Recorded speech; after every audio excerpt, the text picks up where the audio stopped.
Il est 5 heures du matin chez l'homme. L'homme est né à minuit et il grandit petit à petit. À 5 heures du matin, il commence à entendre et à découvrir toute la musique du monde. Le vent dans les arbres qui pousse les feuilles à applaudir le joyeux chant des oiseaux. Les vaches qui chantent aussi. Meuh. Plus on est grave. La rivière qui coule au milieu de la mousse et qui joue avec les cailloux, qui ricochent dessus, qui les déplace tout lentement. Tout ça, l'homme aimerait bien, lui, participer aussi à cette grande musique-là. Alors il cherche comment il pourrait faire. Et il trouve son premier instrument de musique. Mesdames et messieurs, dans la grande exposition des instruments du monde, voici le premier. Notre corps. Pas mal, non?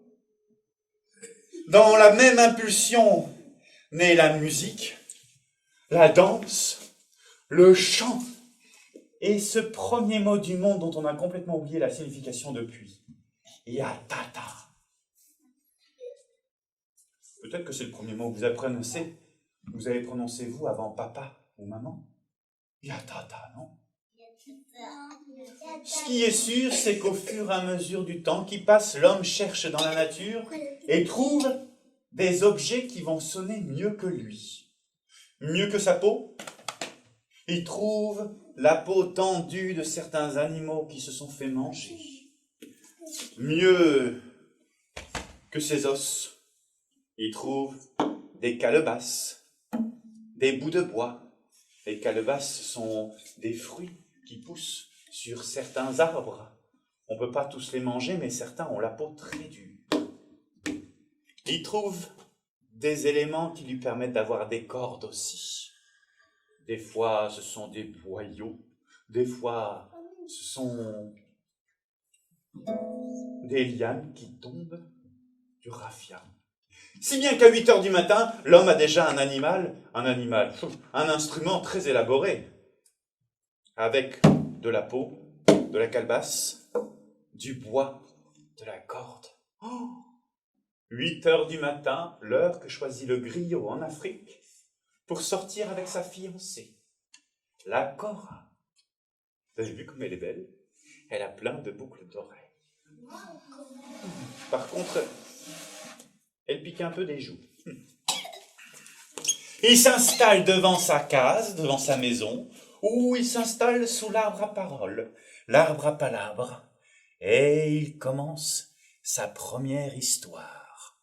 8 heures du matin, c'est l'heure de la première histoire.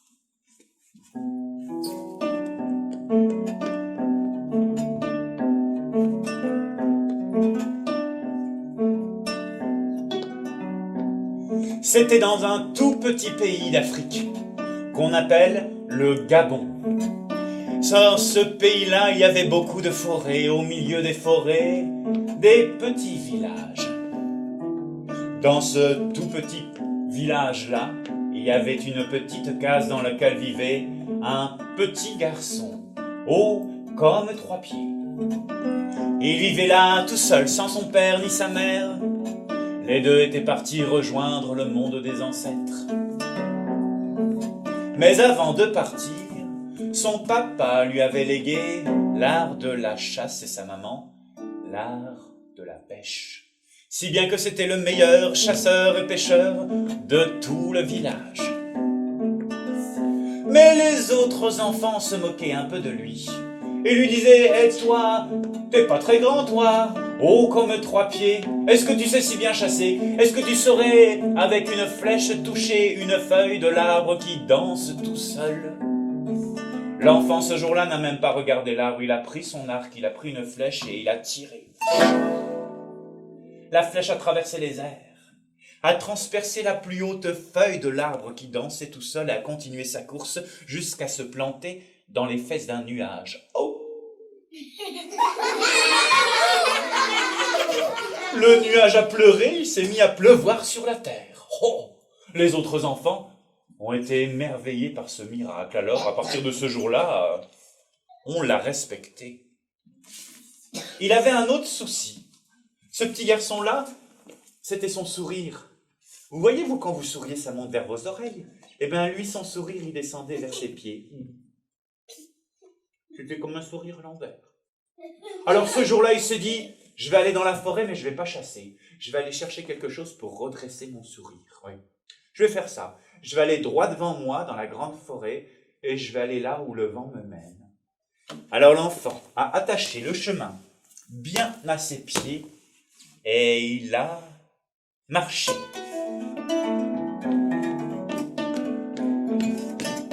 Il a marché droit devant lui. Il a rencontré un petit animal, avec des oreilles toutes rondes, avec des dents qui dépassaient un peu, un animal qui adorait manger du fromage. C'était une... Oui. Et quand la souris a vu le petit garçon s'approcher de lui, elle a dit « Ah, c'est lui, c'est le petit garçon, haut comme 3 pieds, qui vient pour me manger. Oh non, non, non, c'est lui, c'est le petit garçon, haut comme 3 pieds, qui vient pour me chasser. Je t'en supplie, petit garçon, épargne-moi, laisse-moi vivre, et je t'offrirai pour te remercier mon oreille, qui entend venir le chasseur au loin. Tiens, ma queue aussi, qui permet de tenir en équilibre même sur une brindille, et une dent que j'ai piquée à un enfant hier soir. » Mais l'enfant a dit, « T'inquiète pas, petite souris, aujourd'hui, moi, je ne chasse pas. Aujourd'hui, je vais droit devant moi. Je vais là où le vent me mène. » Alors, le garçon a marché, laissant derrière lui une souris tremblante, qui était en train de se recoudre son oreille, se revisser sa queue, se réencocher sa dent. Il a rencontré un animal un peu plus grand, avec de grandes oreilles, de grandes dents, qui adorait manger des carottes. C'était un... Et le lapin, en voyant le petit garçon approcher, a dit « Ah, c'est lui, c'est le petit garçon. Oh, comme 3 pieds, qui vient pour me chasser. Oh non, non, non, c'est lui, c'est le petit garçon. Oh, comme 3 pieds, qui vient pour me chasser. Je t'en supplie, petit garçon, épargne-moi, laisse-moi vivre. Non, non, non, non, non, non. Et si tu me laisses en vie, moi je t'offrirai ma réserve entière de carottes de l'année dernière. Elles sont plus très mûres, hein. Elles sont un peu flétries, un peu bleues. Mais peut-être qu'elles te feront les cuisses violettes, qui sait. Le garçon a regardé le lapin, il a dit « T'inquiète pas, petit lapin. Moi, aujourd'hui, je ne chasse pas, ouais. Aujourd'hui, moi, je vais droit. Je vais là où le vent Ah, vous aussi? Eh, allons-y ensemble alors. Et l'enfant a marché. Il a rencontré comme ça des animaux de plus en plus grands. Il y en avait un qui passait son temps à dire « Mais qui sont mauvais comme ça ?»« Oh, mais c'est moi, dis donc !»« Oui, mais les cochons en Afrique, on appelle ça les facos. »« Oui, les facochères. » Il y en avait un autre qui louchait tout le temps parce qu'il avait des cornes entre ses deux yeux, c'était le rhino. Ouais. Un autre qui avait des énormes dents, une énorme bouche, des énormes fesses qui bâillaient tout le temps, les fesses dans la boue, c'était l'hippo. Ah oui. Il y en avait une qui avait eu la bonne idée de ne pas sentir l'odeur de ses pieds. Elle avait un cou si long que son nez se perdait dans les fleurs des arbres. C'était la girafe. Jusqu'à arriver au plus gros de tous, avec des pattes épaisses comme des colonnes de temple grec, avec des oreilles si grandes qu'elles pouvaient éventer une famille entière de chimpanzés. Et puis un nez si long que quand il éternuait, ça faisait... Ah, vous, on voit que vous allez à l'école, hein. Et l'éléphant a dit, ah, c'est lui, c'est le petit garçon. Oh, comme 3 pieds qui est là pour me manger. Je t'en supplie, petit garçon, épargne-moi, laisse-moi vivre. Et pour te remercier, je t'offrirai le secret de la mémoire éternelle. Oui, avec une mémoire comme ça, tout ce que tu vis, tout ce que tu entends, tu le retiendras. Avec une mémoire pareille, tu pourrais devenir instituteur. Ou bien professeur, ou encore mieux, conteur. Un peu d'autopromotion. Ouais. Le garçon a dit, t'inquiète pas, éléphant. Moi, aujourd'hui, je ne... Aujourd'hui, moi, je vais droit. Devant moi. Je vais là où? Oh, et comme l'éléphant avait les oreilles au vent, il lui a dit, je pense que ça va te mener là, vers le cœur de la forêt, alors... Je te souhaite bon vent. Et l'enfant a marché, marché, marché, jusqu'à arriver au cœur de la forêt. Oui, c'est ça. Au cœur de la forêt, il y avait une clairière, un coin sans arbres, avec juste des vieilles maisons abandonnées, des petites cases et des herbes hautes et surtout des fleurs. Des fleurs tellement grandes que c'étaient les fleurs qui se penchaient sur la tête du petit garçon comme pour respirer le parfum de ses cheveux. Vous voulez dire qu'il était tout petit comme un insecte? Oh bah, haut comme 3 pieds, quoi. Le garçon a reconnu le village où il était né. C'était là où il avait connu son papa et sa maman. Il avait grandi dans ce village-là de 2 pieds et demi au moins. Alors, il s'est dit... Je vais retrouver ma maison. Je vais retrouver ma case à moi. Et il a vu, dans sa case, il a trouvé des objets sur le sol qui avaient été abandonnés. Il a trouvé une grosse poire. Oh, c'était une calebasse. Étonnant, non? C'était la calebasse qu'utilisait sa maman quand elle allait à la pêche, quand elle allait chercher de l'eau. Il a serré ce morceau de sa maman contre son cœur et son sourire est remonté vers ses épaules. Bon, c'était déjà ça, non? Oui. Il a continué à chercher jusqu'à tomber sur un bout de bois tout tordu. Bon, c'était le bout de bois qu'utilisait son papa quand il allait à la chasse pour tendre des pièges, pour faire des arcs. Il a serré ce morceau de son papa contre son cœur et son sourire a remonté et est devenu tout plat. Bon, son sourire, il était à l'envers. Ouais, c'est déjà mieux. Mais il a continué à chercher dans les autres cases, à chercher partout dans le village. Quelque chose pour son sourire monte encore plus haut. Et c'est là qu'il a vu, au milieu des herbes hautes, se dresser un serpent jaune aux yeux verts. Un cobra. Ça vous fait pas peur, ça? Non, ça va.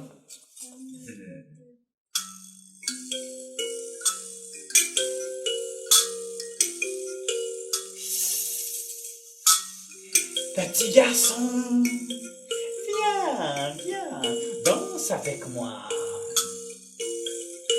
Et quand tu seras assez près de moi pour me prendre dans tes bras, tu pourras goûter au doux parfum de ma mortelle morsure.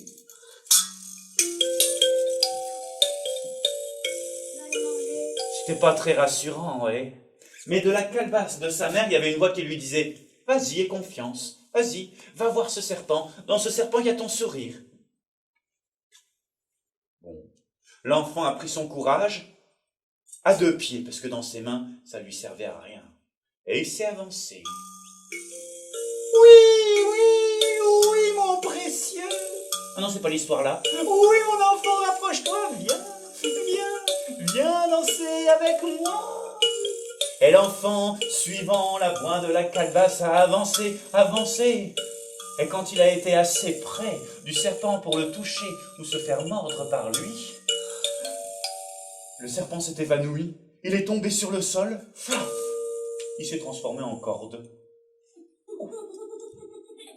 T'as eu chaud, hein? L'enfant a tout de suite su ce qu'il allait faire avec cette corde-là. Il a pris la calebasse de sa maman, le bâton de son papa, il les a encastrés et il a tendu une corde entre les deux. Et quand la corde a été assez tendue, elle a sorti une note, ça a fait... Oh! Alors là, son sourire est monté vers ses oreilles. Il l'a fait une 2e fois. Oh! Son sourire est monté, il s'est perdu dans ses cheveux.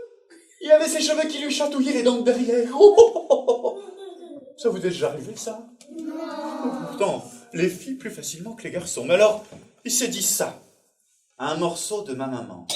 Un morceau de mon papa. Un morceau du mystère dangereux de la forêt. Me voilà avec un petit frère. Toi, je vais t'amener au village. Oui. Je vais te présenter à tous mes amis, à tous les gens du village. Tu m'as donné le sourire, tu sauras les faire rire aussi, les réjouir. Allez, viens mon petit frère, on va bien s'entendre, tu vas voir. Il a traversé toute la forêt, il a croisé tous les animaux, il a croisé le gros éléphant, l'hippo, la grande J, le rhino, le phaco, le petit là, et la encore plus petite, vous avez une mémoire fabuleuse. Quand il s'est présenté devant les gens du village, il leur a dit « Regardez, voilà mon petit frère. Mon petit frère m'a donné le sourire et il saura vous faire sourire aussi, vous donner de la joie. Et il saura faire pousser les fleurs, même là où on n'a pas enlevé des graines, on n'a pas envoyé des graines, il saura transformer les fleurs en fruits, il saura faire pousser la vie même dans les ventres creux des plus vieilles de nos chèvres. Attention mes amis, laissez chanter mon petit frère.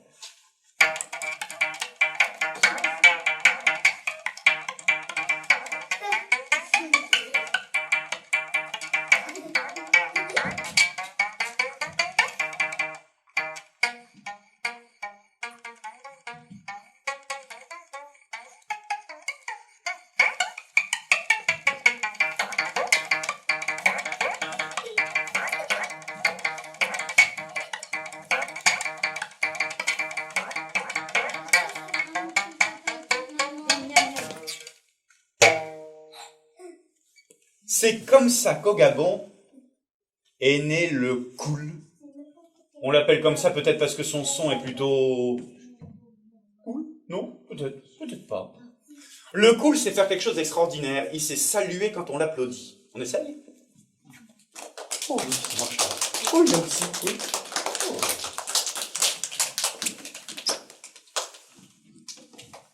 Alors, pour sa légende, le koul est accompagné par la Kora, la fiancée du griot, surtout au Burkina Faso. Et puis le serpent était joué, accompagné par une noix de coco, à laquelle on a rajouté des dents en fer. Ça la rend furieuse, alors il faut lui caresser les dents à l'heure de la sieste, pour l'apaiser. C'est comme ça qu'on fait des kalimbas. Bon, des fois, on fait ce sort-là à d'autres choses que des noix de coco. Mais ça, c'est un kalimba noix de coco. Ah.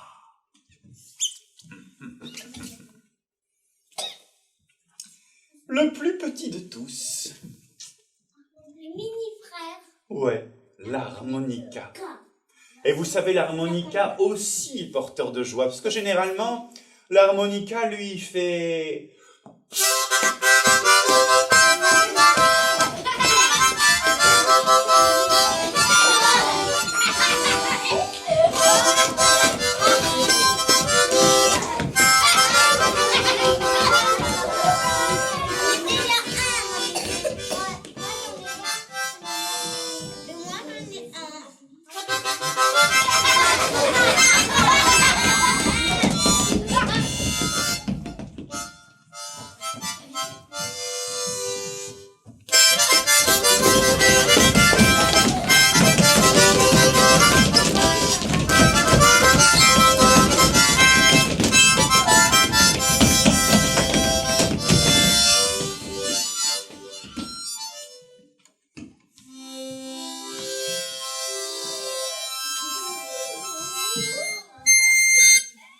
Ouf. Mais ce jour-là, l'harmonica était plutôt d'humeur.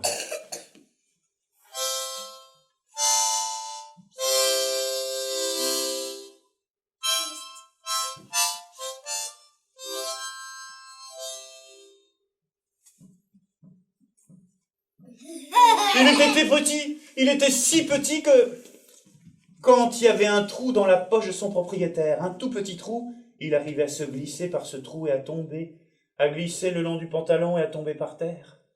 Il était tellement léger que le musicien qui le portait ne se rendait même pas compte qu'il le perdait. Cette harmonica avait à peine 1 an, c'était déjà le 3e musicien qui le perdait. Il s'est dit un jour, c'est sûr, je tomberai dans le caniveau.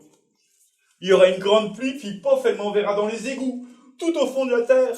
Et là, il n'y aura plus personne pour faire vibrer mes petites lames.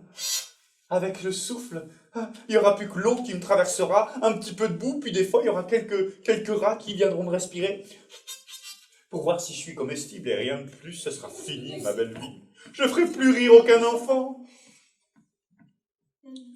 Mais cette fois-ci, il était tombé dans la poche, bien recousu, d'un musicien un peu fou. Le genre de musicien qui connaît le langage des instruments, qui sait lire entre leurs soupirs, voire même parfois entre leurs demi-soupirs. Et ce musicien-là s'était dit, lui, je vais lui faire passer la nuit à côté de mon accordéon. Un accordéon, c'est pareil. Il y a des petites lames qui vibrent quand on fait passer l'air à cet endroit-là. C'est ce qui fait les notes. Sauf que l'accordéon, on ne souffle pas dedans. On actionne un soufflet avec ses 2 mains et il y a des boutons de chaque côté qui disent « je veux que l'air passe ici, et puis ici, et puis ici » et ça fait de la musique. C'est une sorte de piano à bretelles qui ne manque pas d'air. Mais l'accordéon aussi se plaignait tout le temps parce qu'à chaque fois que son maître le posait, ouf, oh là là, oh, ça fait mal au doigt, ça fait lourd, ça fait des... Ah, voilà. Oh. L'accordéon se disait « je m'en rends bien compte que je suis un peu lourd. Un jour, il me remplacera. Un jour, il achètera un autre accordéon plus léger, un truc en plastique. Et puis moi, je resterai au bord de la cheminée, puis ce sera fini, il n'y aura plus que la poussière que je ferai danser. Et puis pleurer toutes les lames de son corps. Et un accordéon, ça en a beaucoup, les lames. » Le fou musicien s'était dit, et ils vont rester tous les deux une petite nuit, et puis on verra bien demain ce qui s'en sortira. Ce qui en sortira. Et il a eu raison, puisqu'il était fou. Le lendemain, les deux avaient discuté que si bien que les lendemains, il y a eu un nouveau-né. Un instrument entre l'harmonica et l'accordéon. Un piano. Oui, on dirait un piano, mais le piano, quand on appuie sur sa touche, ça déclenche un marteau qui va taper sur une corde, alors que là, c'est des touches comme pour l'accordéon. Ça dit là où on veut que l'air souffle, là où on veut que ça vibre au niveau des lames. Sauf que l'accordéon, il a des soufflets. Et nous, comme pour l'harmonica, il faut souffler dedans nous-mêmes. C'est comme ça qu'il est né. D'une nuit de 2 instruments soupirants est né un instrument joyeux.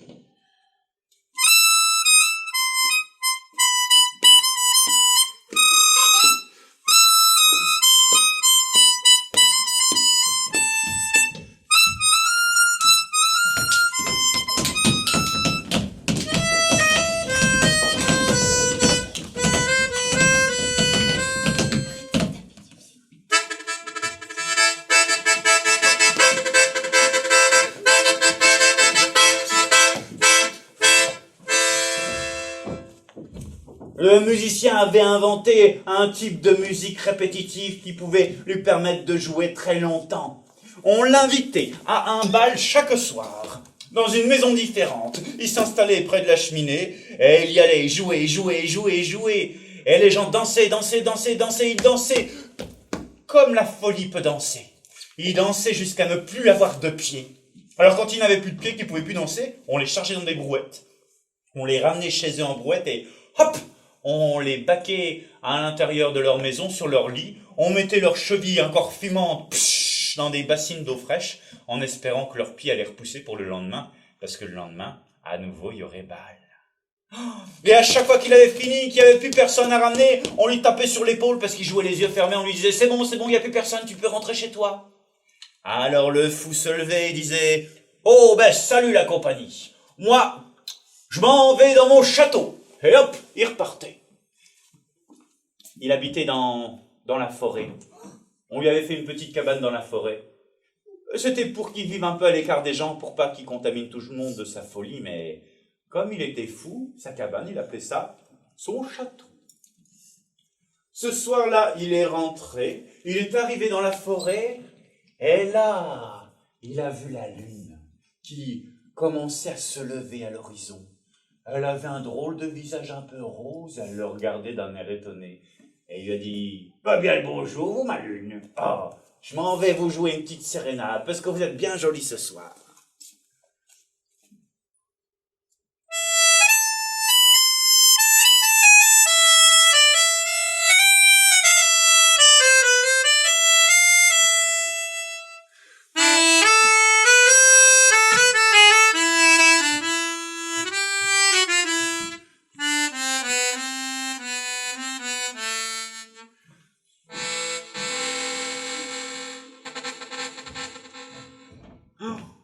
La lune avait l'air ravie.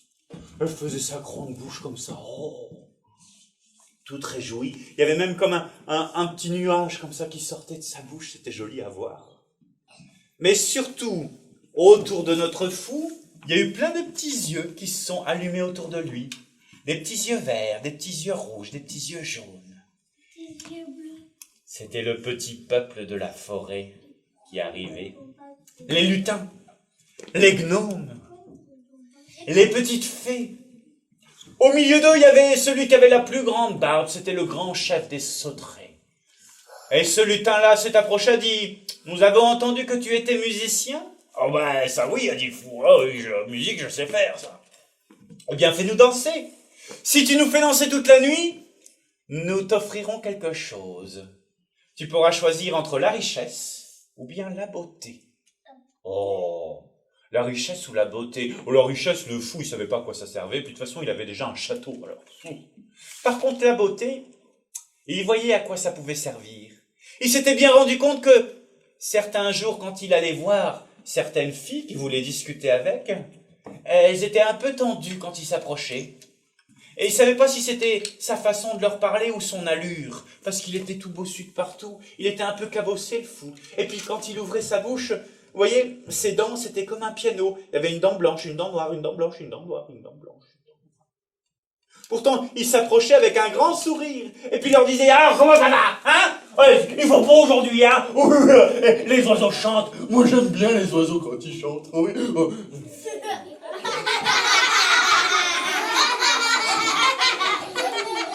Il suffisait qu'ils disent quelques mots de plus, les filles, pouf, elles tombaient dans les pommes. Puis des fois, ils n'avaient pas de chance, il n'y avait pas de pommes, elles tombaient par terre, tout simplement. Le fou s'était dit, peut-être avec un peu plus de beauté, ça changera. Alors il a dit, bon, un petit lutin, je m'en vais vous réjouir. Allez-y, accrochez-vous, ça va danser.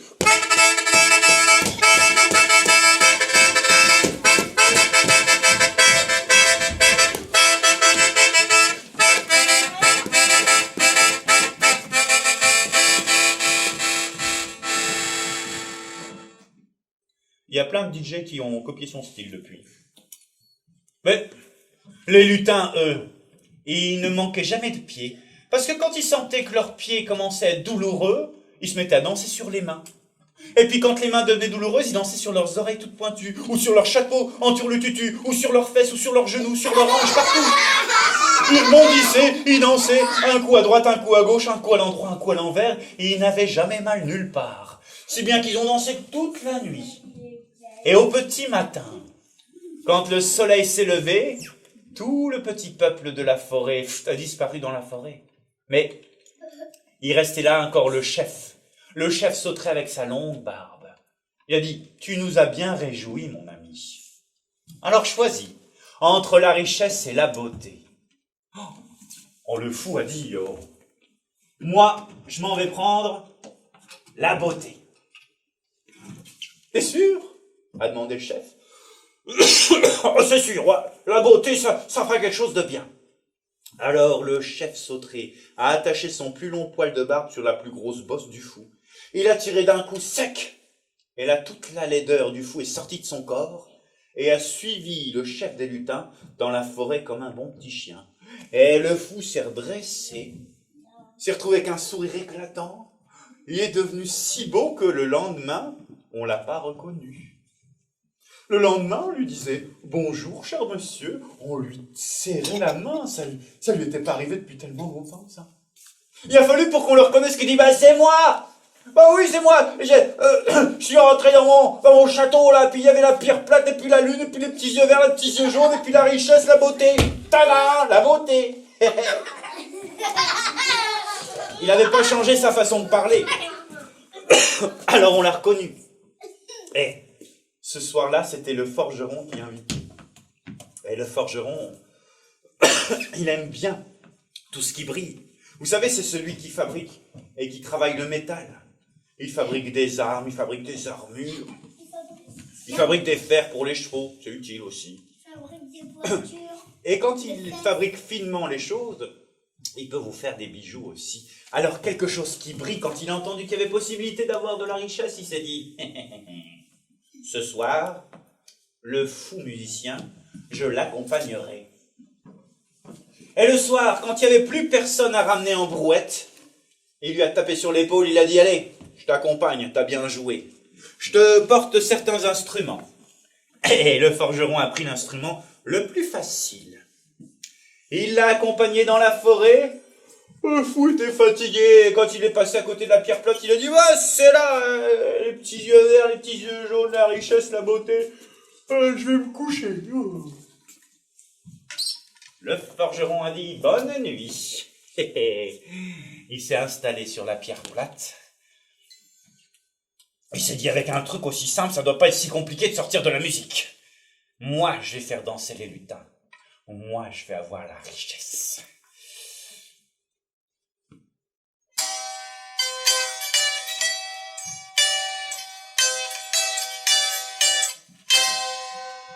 Ouais.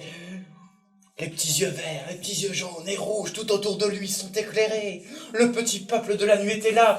Le chef lutin s'est approché et lui a dit « Toi, t'es musicien ?»« Ça se voit, non ? Tu pourrais nous faire danser toute la nuit, alors pas de souci. Si tu le fais à des chefs lutins, tu pourras avoir la richesse ou la beauté. Oh, je sais déjà ce que je vais choisir. Accrochez-vous les lutins, accrochez-vous, ça va danser ce soir. Allez, c'est parti !» Ah mais qu'est-ce que c'est? Ah mais qu'est-ce que c'est que ça? Oh nos oreilles saignent. Oh mais c'est pas de la musique ça mais arrête donc arrête donc oh les mains, oh les mains, oh les mains, oui voilà, oh les mains comme une peau de lapin, oui, bouge plus. Bah, surtout tu ne touches plus à cet instrument de malheur. Bon d'accord. On va t'offrir la richesse ou la beauté, ce que tu veux, mais surtout tu rentres chez toi, après tu rentres chez toi. Oh le forgeron s'est dit, je ne pensais pas que ce serait aussi facile. Alors il a dit, moi je m'en vais prendre ce que le fou n'a pas voulu. Oui, le fou il avait choisi la beauté, pas la richesse. Dans la tête du forgeron, je m'en vais prendre la richesse. Mais les lutins, avec ce mauvais concert qu'ils avaient entendu, avaient les oreilles un peu bouchées. Le chef a dit, t'es sûr de ce que tu veux? Oui, je m'en vais prendre ce que le fou n'a pas voulu. D'accord, a dit le chef Sauterelle. Le fou hier n'a pas voulu de sa laideur. Eh bien, je te l'offre. Et il a tiré sur son long poil de barbe. Il y a le chien de laideur qui est arrivé, là, et chlaf, il l'a plaqué sur le corps du forgeron qui est devenu tout... Il a essayé de rentrer chez lui, mais sa femme n'a pas voulu de lui. Elle croyait que c'était un monstre qui voulait remplacer son mari. Alors elle a laissé la porte bien fermée. Alors lui, il est parti dans la remise, dans sa remise du forgeron, là où il travaillait, dans sa forge. Il s'est installé avec cet instrument de malheur qui lui avait donné sa laideur. Et il s'est dit, il faut que j'apprenne à en jouer. Il faut que je trouve le morceau qui fait danser les lutins toute la nuit. Alors il a travaillé avec cet instrument-là, jusqu'à trouver cette fameuse soyotte.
Il a joué avec un instrument qui est censé être simple et qu'on appelle une épinette. Oui, c'est la famille des sitars. Une épinette. Celle-là, c'est la plus petite des épinettes des Vosges.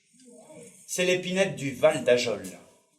Au Val d'Ajol, on y fabrique aussi des andouilles. Ils ont des écoles très réputées.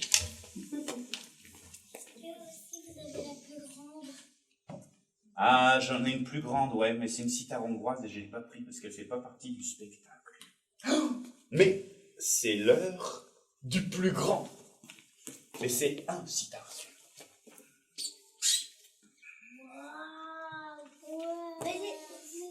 super grand. C'est l'histoire d'un homme qui est allé acheter l'instrument le plus grand et le plus compliqué qu'on puisse trouver en Inde.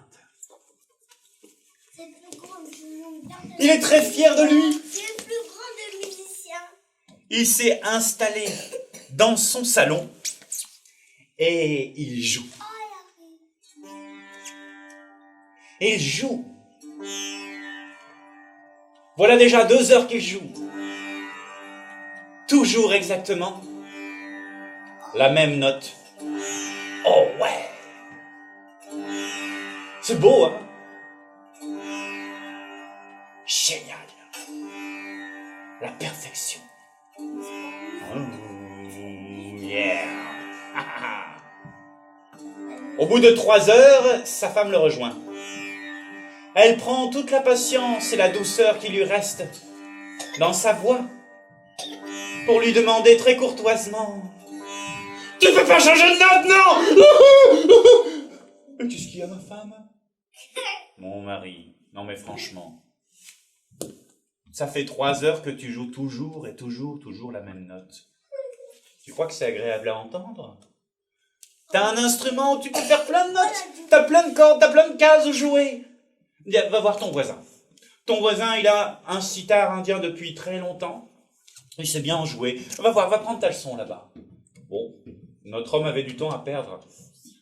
Alors il allait voir son voisin. Devant la maison, c'est écrit « Monsieur Shankar, maître musicien ». Ah, bah voyons. Quand il a voulu ouvrir la porte s'est ouverte toute seule. Et il y a un monsieur qui lui a dit « Bonjour, je m'appelle Ravi. Moi, je suis Ravi. » Bon, ben moi, je sais pas si je suis Ravi. On verra. Mais non, je suis Ravi Shankar, voyons. Il s'est installé dans un coin. Il n'était pas tout seul à venir l'écouter. Il y a son voisin qui lui a dit « Vous le connaissez ?»« Non, c'est ma première séance. Pourtant, c'est mon voisin. Oh, c'est un maître musicien, dit l'autre. Ah bon? Oui, le matin, eh bien, il joue un raga et le soleil se lève. À midi, il joue un raga, un morceau qui vous ouvre l'appétit. À 2 heures, il joue le raga de la sieste. On s'endort bien avec. Et le soir, il joue un morceau qui fait tomber le soleil et arriver la nuit. C'est beau, hein? Oh bon.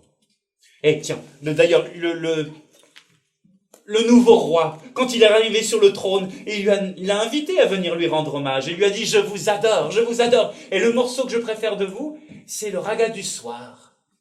Mais Ravi Shankar a dit, oui, mais aujourd'hui, là, à cette heure-ci, on est le matin, il est 10 heures du matin. Je dois vous jouer le morceau de 10 heures du matin. Ah non, moi je préfère le raga du soir. Mais c'est pas possible. Je suis le roi. Tu veux me désobéir? Tu veux qu'on te coupe la tête? Ravi Shankar a joué le raga du soir, à 10 heures du matin.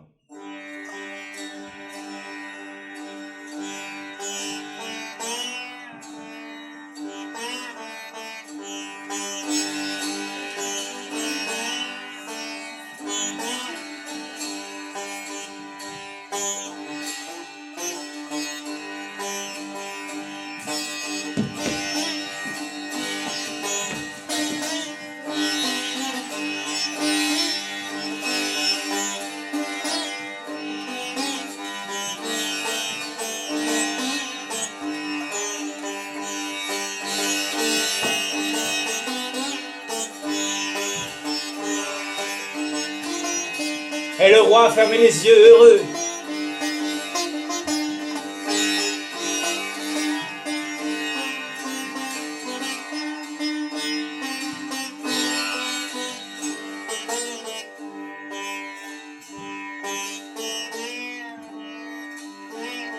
Mais tout à coup, le soleil est tombé. À 10 heures du matin, il a fait nuit. Oh, le roi était effrayé et il a compris que le musicien était très puissant, que c'est lui qui pouvait commander au lever et au coucher du soleil. Il était tellement fort. Alors il s'est excusé de l'avoir menacé et il lui a demandé « Tu peux jouer le morceau qui fait revenir le soleil, s'il te plaît ?»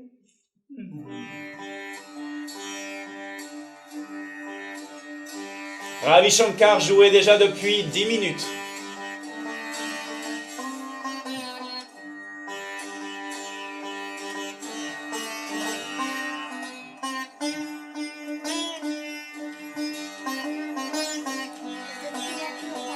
Et puis, son voisin commence à dire « Mais ça va durer combien de temps, cette affaire ?»« Oh, un raga, ça dure au moins 30 minutes. »« Quoi, 30 minutes? Oh, mais j'ai pas le temps, moi. » Alors, il s'est sauvé discrètement. Il est rentré chez lui. Sa femme l'attendait les bras croisés en lui disant « Ah, tu vois comment il change de notes? Tu vois comme il fait des mélodies? Comment ça s'appelle la musique, ça? » Oh, le voisin dit « Oh, oh, oh. Il change de note, c'est parce qu'il n'a pas trouvé la note. La note qui résume toute la musique. Et moi, cette note-là, je l'ai trouvée du premier coup. Elle est belle, hein? Oh ouais! C'est la perfection. J'adore.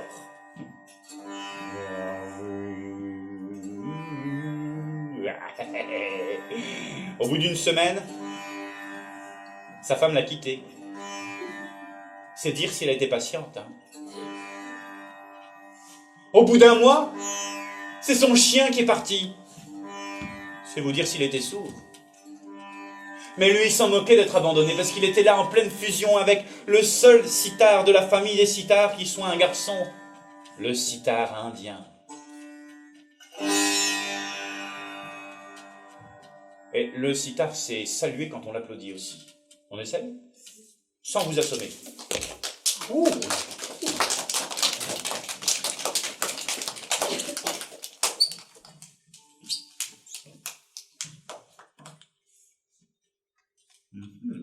Des fois, il tombe aussi. Mais là, il va être sage. Voilà. Il reste une petite place là. Il vous en reste une dans vos oreilles? Oui? Oui. Ah. Il est 8 heures du soir désormais chez les hommes.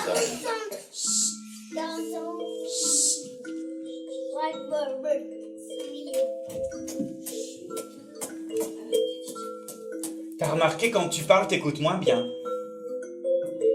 Et là, maintenant que tu fais plus de bruit avec ta bouche, bah t'écoutes mieux. C'est magique, hein?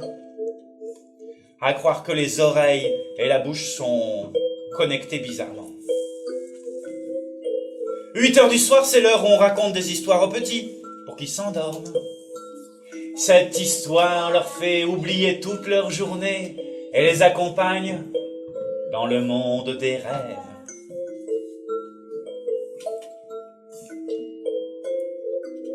Quand on n'a pas d'histoire, on est bien content d'avoir un petit peu de musique. Vous savez, ces petites boîtes à musique cachées à l'intérieur des doudous, quand on leur tire l'oreille, la queue, le bras. 8 heures du soir, c'est l'heure de se poser une drôle de question. Est-ce qu'un monde où il y aurait tout le temps de la musique, est-ce que ce serait bien?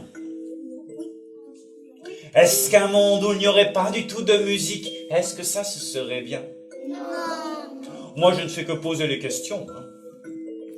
Ceux qui sont dans la vraie vie, c'est vous. Ce que je sais, c'est qu'il y avait un roi sur le trône de Russie. En Russie, on n'appelle pas ça un roi, on appelle ça un tsar. Et le tsar, quand il s'est installé pour la première fois, a dû prendre une première décision, et sa décision, ça a été désormais plus de musique. C'est fini. Les musiciens chantent des chansons qui se moquent trop des rois, des tsars et des princesses. Alors les instruments au feu. Les musiciens devront changer de travail. Ou changer de pays s'ils préfèrent. Les fabricants d'instruments fabriqueront des jouets pour les enfants. Et ceux qui écrivaient des chansons auront le droit d'écrire des poèmes qui disent que le tsar est grand, qu'il est beau et qu'il est gentil.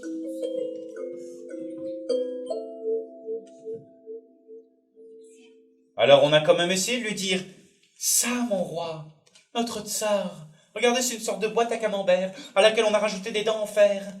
Alors, à chaque soir, à 8 heures du soir, on lui caresse les dents. C'est une clé magique qui ouvre les portes du royaume des fées. Si nous n'avions plus cet instrument-là, ce sensu-là, oh mon roi, alors le monde des fées, le monde de la magie nous serait peut-être à jamais fermé. » Elle aura répondu « Ça, non! Au feu, le sensu-là !» Oh, ça, mon roi, ça, c'est irlandais. C'est un tambour, un bodhrán. Eux, ils en jouent comme ça. Mais nous, on pourrait en jouer comme ça. Si accompagner notre armée, alors les ennemis auraient l'impression que des géants nous accompagnent. C'est beaucoup plus léger que nos tambours habituels. Et nous pourrions gagner des batailles sans avoir à nous battre, oh mon roi. Mais le roi a dit ça, non. Au feu, ça reste un instrument. Bon, bah...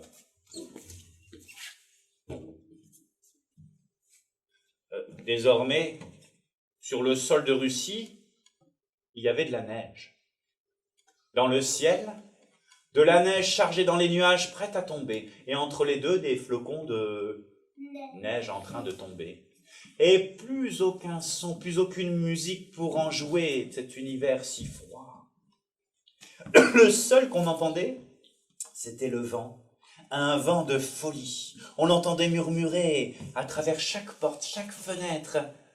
Et chez chaque personne, chaque habitant de Russie, ce vent disait... Laisse-moi entrer dans ta tête. Là, j'y ferai le ménage. Laisse-moi entrer dans ta tête. Avec moi, tu seras moins sage. Les gens laissaient malencontreusement le vent rentrer dans leur tête, et quand Quand il était dans leur tête, le vent faisait un grand ménage, enlevait toutes les idées, les bonnes, les mauvaises, si bien que les gens avaient plus du tout d'idées. Quand ils se levaient le matin, ils regardaient leurs vêtements, ils se demandaient bien à quoi ça pouvait servir. Alors ils se promenaient dans leur maison, ils se promenaient dans la rue sans aucun vêtement, autant dire qu'ils étaient complètement... Oh, oui. Comme ça leur donnait un petit peu froid, et ils voulaient se réchauffer. Regardez comment faisaient les cochons pour se réchauffer. Ils les voyaient se rouler dans la boue, alors ils disaient ça doit être ça. Alors ils allaient se rouler dans la boue aussi au milieu des cochons pour pas avoir trop froid, quoi. Ils étaient tous devenus complètement zinzin comme ça. Oui. Ils avaient laissé le vent de folie rentrer dans leur tête. Dans un village, il n'y en avait plus qu'un qui n'était pas devenu zinzin. C'était le vendeur de bottes de persil, mais au lieu de les vendre, ces bottes de persil, il les enfonçait dans ses oreilles pour pas entendre le vent. Pouic. Mais là, c'était sa dernière botte, et il sentait que la botte de persil commençait à faner, et il y avait des trous dans ses oreilles, et il commençait à entendre « Est-ce moi? Entrez dans ta tête, là, j'y ferai le ménage. Est-ce moi? Entrez dans ta tête. Avec moi, tu seras moins. » Il se dit, c'est pas possible, je veux pas le laisser rentrer dans ma tête ce vent. Je vois bien comment les autres sont devenus. Il faut que je fasse renaître la musique. Elle savait pas trop comment. Avant, le tsar, ils avaient des beaux instruments, tout ronds. C'était pas facile à fabriquer ces choses-là. Mais à cause de l'interdiction du tsar, ils avaient tout oublié. Ils avaient même plus le droit de siffler, c'est vous dire. Mais c'est pas grave. Il est allé dans sa remise. Il est allé là où il rangeait tout, ses bouts de bois, et il a collé des bouts de bois, il n'a pas réussi à faire un corps rond, c'est pas grave, il a fait un triangle, c'était plus facile. Il a fait un petit manche, et il a mis 3 clés parce qu'il n'en avait pas une de plus, et il avait 3 fils de fer, c'est devenu les cordes de ce drôle d'instrument en triangle. Alors quand il a accordé, il a fait une première note, ça a fait... Oh! Le vent de folie à l'extérieur a arrêté de chanter. À la deuxième note, les gens à l'extérieur se sont réveillés de leur folie. Ils se sont demandé ce qu'ils pouvaient bien faire là, tout nus au milieu des cochons. La troisième note est montée très haut dans le ciel. Elle est retombée très longtemps après sur la tête du tsar, sur son trône. D'entendre une note de musique comme ça l'a tellement choqué qu'il est devenu tout étrange. Il s'est redressé et mécaniquement, il a marché droit devant lui. Il est sorti de son palais, il est sorti de son royaume, il est sorti même de notre histoire. Oh. Les gens ont entouré le paysan en lui disant « Mais comment t'as fait? Mais comment t'as fait pour faire renaître la musique? Oh, tu t'es donné le droit, mais c'est extraordinaire ça! Et allez, il faut qu'on lui donne un beau nom parce que cet instrument-là, il a fait taire le vent de folie. Comment on va l'appeler? C'est elle, c'est mon instrument, c'est ma copine à moi. Et nous serons inséparables. Et ce que j'aime bien, c'est la façon dont elle bavarde dans l'air pour faire taire le vent. Eh bien, nous allons l'appeler la bavardeuse. Eh bien, en russe, la bavardeuse, c'est devenu la balalaïka. C'est comme ça qu'est née la balalaïka. Au milieu d'un grand silence, avec un grand vent de folie. Elle garde en elle cette joie et cette folie qui font l'âme du peuple russe.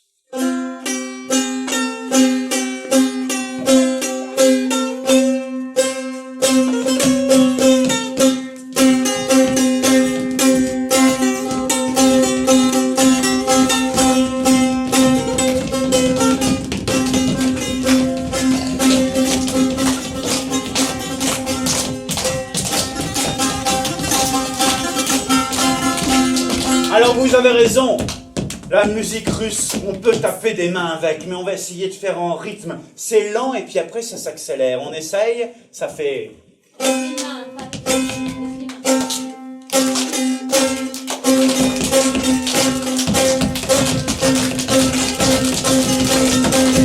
Hey, hey!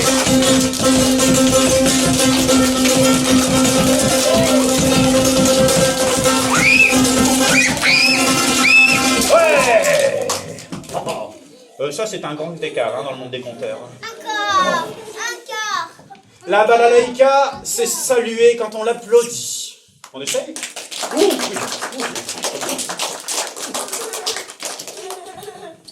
Je crois que nous sommes au complet. Ah, il manque une dernière. Enfin, il manque le premier. Il me reste une chose à faire, c'est de vous remercier de m'avoir confié vos yeux, vos oreilles, vos sourires et vos mains bien rythmées. Je vous les rends. Si vous ne savez pas trop quoi en faire, confiez-les à vos maîtresses ou plus tard à vos parents. Je crois qu'ils sauront faire quelque chose avec. S'ils ont du mal à dormir ce soir, racontez-leur ces histoires. Peut-être que ça leur fera un accompagnement à leur tour vers le monde des rêves. Je vous remercie. Moi, je m'appelle Guillaume Louis. Voilà. Merci beaucoup.